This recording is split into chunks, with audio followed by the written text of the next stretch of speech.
Hello everyone, it's Ivan here. First of all, I just wanted to apologise for not being at the meeting. I really did want to be there. I was a bit overambitious when I said I would be there, just given that I've got a ton of exam marking and I'm just about to start a short, intense course which I teach for 3 weeks. And unfortunately, just with all the preparation for that and a few other problems, I'm not able to be with you. But what I thought I would do is just spend 10 minutes giving you a quick summary of what Matt and I have been up to in Southampton, and obviously with Jenny's involvement as well. So this really is the work that feeds into work package 1 on the sort of clustering of sea levels and waves. So I just thought I would spend 10 minutes quickly, and I'm going to go through this very quickly, just sort of reminding you what we've done and then showing you some new components as well. So I thought I would present this in terms of sort of papers. So the first thing we did, and I think Matt has presented this to you before, was just to take the UK's longest sea level record. So this just shows high waters at Newlyn over 100 years. So it's a very good, nearly continuous record. And what Matt did was pick a particular threshold, the 1 in 1 year, and look at all of the events that have occurred above that threshold. And what we were able to do with this paper was just at one site look at the sort of clustering in sea levels, look at clustering in terms of sort of short storm clusters, but also look in terms of years that are particularly stormy as well. So that work has been published in Ocean Science, and you can see the citation there. And it was quite interesting from that study, although Newlyn wasn't particularly extreme, just to look at the 2013-2014 season. So at Newlyn, this season produced the highest recorded sea levels over the 100-year period at Newlyn, and that was on the 3rd of February. If you take out mean sea level, it's actually the second highest return period at Newlyn.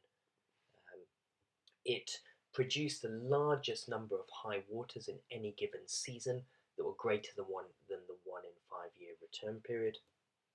And it also produced the second largest number of high waters that were greater than the 1 in 1. So 2013-2014 stormy season over 100 years was quite unusual at Newlyn, even though it didn't produce any incredibly extreme sea levels at Newlyn. So that was the sort of first component of work we've done. Now you won't have seen this, but since then what we've done is taken that sort of analysis, and this is work that I've led, and we've applied it to each of the 40 tide gauge sites. So you can see Newlyn down in the bottom corner is 100 years, Dover's quite a long record as well. And what we've done is applied that analysis to each of those 40 sites. And what we've done is produced a database of coastal flooding. So surprisingly, there isn't actually a systematic database of coastal flooding in the UK, and we're hoping this is a very good first step towards it.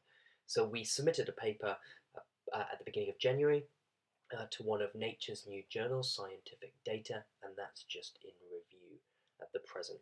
But essentially what we did is we looked at all of the sea levels at those 40 tide gauges that were greater than the 1 in 5. We took a slightly higher threshold. We found that there was about 323 high waters greater than the 1 in 5 years across those 40 sites. We spent quite a lot of time looking at storm tracks, and I'll show you this later, and we were able to identify that those 323 high waters came from 99 distinct storms. Interestingly, I'll come back to this in a minute, but the 2013-2014 event season produced 7 events. So of those 96, 7 actually occurred in the most recent winter, and all of those were greater than the 1 in 10 year return period.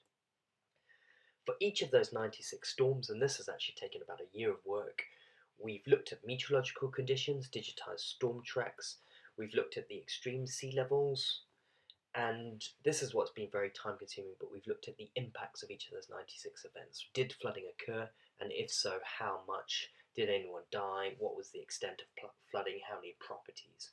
Etc. And we've actually developed a website, I think I mentioned this to you earlier, called SurgeWatch, which I will show you in a minute. Now, again, we can look at this database and look at the 2013-2014 season.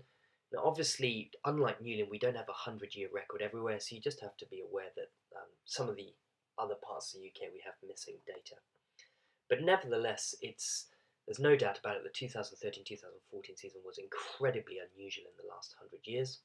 It had 7 events, as I mentioned earlier, above a 1 in 10-year return period. So the first 2 largest events, events 16, 17, 28, 45 and 46. The next largest season was the 1994-1995 season in the whole 100-year period. That only had 5 events larger than, in this case, a 1 in 7. But you can see they're ranked much lower.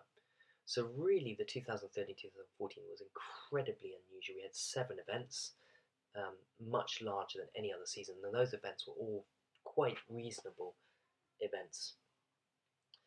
The 2013-14 season also generated the storm with the largest spatial footprint. So the 3rd of January 2014 had, I think, about 20 sites around the UK were impacted by that event. And actually 4 events in the 2013-14 season produced very large spatial footprints within the top 10. So again, 2013 was very unusual from the size of the events, but also from the fact we had 7 events in one season, 7 very large events in one season, which is very unusual. So 2013 produced the highest sea level at 20 sites. So of those 40 sites, 20 of them had the highest sea level recorded during the 2014 season. It had the highest return period at 16 sites. So again, very significant. It had the largest number of greater than 1 in 1 year high waters per season at 9 sites. Now, as I mentioned earlier, we've built a website and we've called the website SurgeWatch.